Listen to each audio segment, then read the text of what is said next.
High সবাইকে, কেমন আছো সবাই? আমি লিপসা আমার চ্যানেলে সবাইকে আবার স্বাগত জানাই। তোমরা জানো অনেকে আমার টুইন বেবি হয়েছে। তো আমার টুইন বেবি হওয়ার বেশ কিছুদিন পর আমি দিল্লি থেকে আমার বাড়িতে এসেছিলাম কলকাতায়।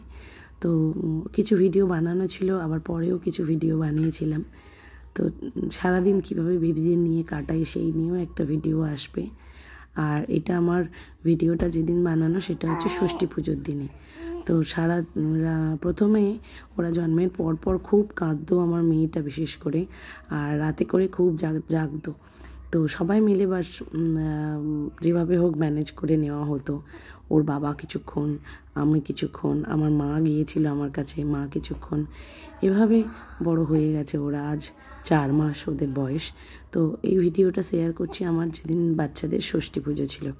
তো যেহেতু আমার দুটো বেবি, তো আমার দুটো বেবিকে নিয়েই বসতে হয়েছিল। তোমাদের কার কার এই বাড়িতে এই ষষ্ঠী পুজোর রিচুয়ালসটা আছে জানিও। তো এই আমাদের ষষ্ঠী পুজোর দিনে সব নতুন জামা কাপড় পরে, বাচ্চাদেরও নতুন জামা পরিয়ে, এভাবে নিয়ম পালা সমস্তটা মেনে আমার বাচ্চাদের ষষ্ঠী পুজো সম্পন্ন হয়েছিল। তো ষষ্ঠী পুজোর দিন আরও একটা মজার ঘটনা ঘটেছে, সেটা ভিডিওতে ক্যাপচারও করেছি, তোমরা দেখতে পাবে, দেখাবো।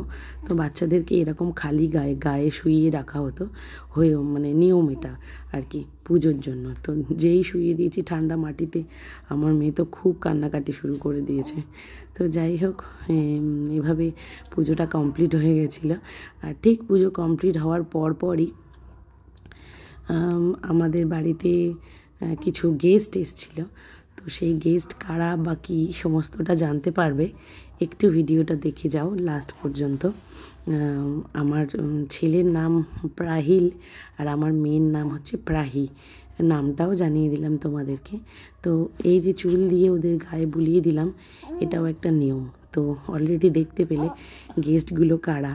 তো ওনারা ঠিক সেই দিনই এসেছিলো যেদিন আমরা দিল্লি থেকে আসার 2 দিন পরই ওনারা খোঁজ রেখেছিলেন যে কবে আসবেন বা কিছু, আমরা আসবো বা কিছু। তো এভাবে সেদিনের পুরো প্রসেসটা কমপ্লিট হলো। আর তোমরা জানিও আমার ভিডিওগুলো তোমাদের কেমন লাগে। তো ওনাদের একটা গান আমি রেকর্ড করেছিলাম, দেখছি লাস্টে যদি ওই গানটা দেওয়া যায়।